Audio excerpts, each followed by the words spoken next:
Salut les amis, on se retrouve sur la chaîne Curious Fox pour changer un petit peu des vlogs aujourd'hui et je vous propose un nouveau principe. Ce principe, ça s'appelle Fox's Findings, donc en français les découvertes du renard. Le but, ça va être de partager un coup de cœur que j'ai eu en ce moment ou alors de vous parler d'un thème qui me tient à cœur, même quelque chose que j'ai pas aimé, enfin ça peut être tout et n'importe quoi. Alors pourquoi je commence ce nouveau principe? Tout simplement parce que j'ai envie de partager plus avec vous, que j'ai envie de me poser un peu plus devant la caméra, de prendre le temps de parler, de partager.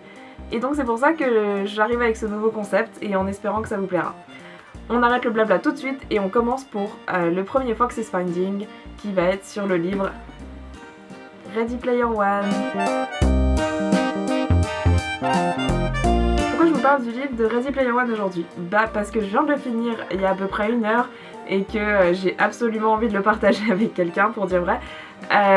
Et aussi parce que je l'ai vraiment adoré, donc je trouvais ça super sympa de le partager avec vous. Alors bien sûr, je pense que la plupart d'entre vous ont vu le film, ou alors ne l'ont pas vu, mais c'est plutôt du film qu'on entend parler en ce moment, le film de Spielberg. Il est sorti assez récemment, et personnellement je suis allée le voir à sa sortie, en 3D en IMAX et j'ai pris une grosse claque parce que franchement il est génial, je me suis vraiment identifiée au personnage de façon incroyable. Il m'a beaucoup touchée parce qu'il parle de jeux vidéo et de réalité virtuelle et de personnages qui s'éloignent de la réalité pour vivre dans le jeu vidéo. J'ai trouvé le thème beaucoup trop intéressant et je trouve qu'il est super bien traité, donc franchement chapeau. Je suis pas là aujourd'hui pour vous parler du film, j'ai envie de vous parler du livre qui est à mes yeux un petit peu différent. Si vous avez vu le film, vous avez vu qu'il y a énormément de références cinématographiques et le livre est un poil différent, enfin c'est la même histoire sur le fond, mais les étapes de l'histoire sont extrêmement différentes parce qu'elles sont beaucoup plus centrées sur l'univers du jeu vidéo que sur l'univers du cinéma. Donc j'ai trouvé que c'était super intéressant de lire le livre après avoir vu le film. Dans mon cas ça m'a...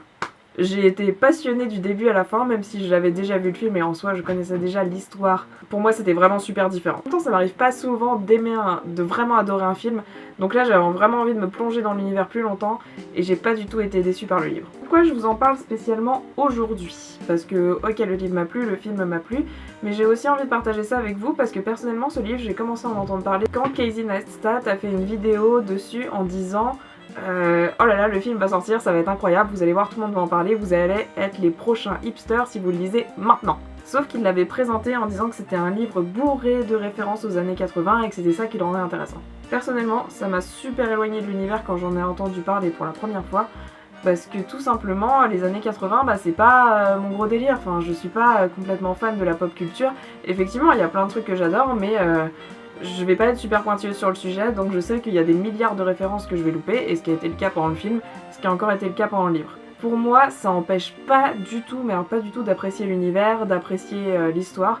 Parce que moi, ce qui m'a vraiment touchée dans l'histoire, c'est plutôt cette histoire de réalité virtuelle. Donc c'était aussi pour vous encourager à lire ce livre, à voir le film, même si vous n'êtes pas du tout passionné par la pop culture des années 80. Si parmi vous, il y en a qui n'ont ni vu le film, ni lu le livre, bah qu'est-ce qui se passe? Vous étiez pas sur cette planète les 2 derniers mois? Blague mise à part, vraiment je vous conseille d'aller le voir parce que je trouve que le film est vraiment super, le livre aussi. Et après, si vous voulez lire le livre, moi je trouve que c'est toujours agréable de lire un livre parce que ça permet de s'imaginer plus à notre façon qu'un film où on est obligatoirement... il y a des images qui nous sont imposées, donc j'irai plutôt vers le livre.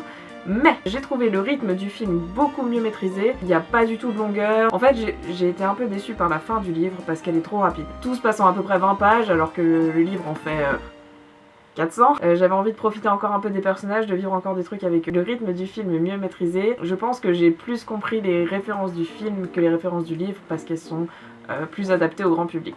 Et en tout cas si vous voulez faire les deux, lire le livre et voir le film, je pense qu'il vaut mieux lire le livre ensuite. Parce que il apporte vraiment beaucoup de détails et donc j'ai bien aimé avoir les détails après avoir vu le film plutôt que l'opposé. Je pense que j'aurais été déçue si j'avais d'abord lu le livre et ensuite vu le film. C'est tout pour cette première édition du Fox's Finding, j'espère que ça vous aura plu. Si ça vous a plu, donc n'hésitez pas à partager, liker, commenter, je compte sur vous et on se retrouve très bientôt pour une deuxième édition. Allez, à plus!